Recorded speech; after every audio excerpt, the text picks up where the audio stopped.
Labą dieną, parodysiu, kaip naudoti Saviplas Telekat programos sandėliu. Turime suskaičiavę kažkokį projektą, mūsų atveju dabar yra viena vitrina, einame į ZM, čianais accessories ir užsidedam varnelę Take into account stock.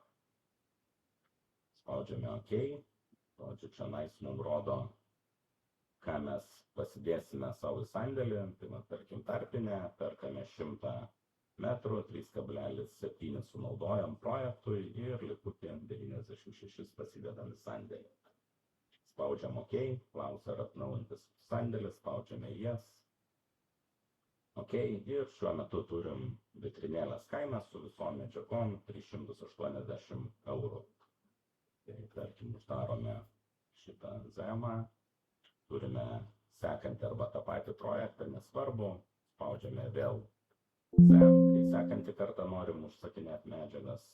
Jeigu ši varnelė uždėta, reiškia, dar kartelį naudosime sandėlį. Sandėlio likučius galime pasitikrinti stok.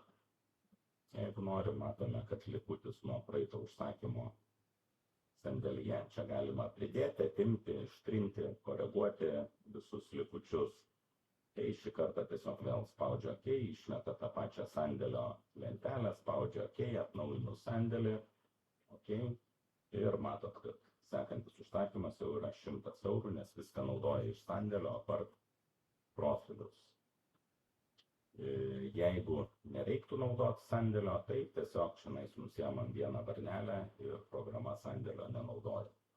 O bet kada medžiagų likutį galime pasižiūrėti sandėlyje, paspaudę stok. Jeigu nereikia kažkokių medžiagų, galime ištrinti arba pridėti arba redaguoti kiekį.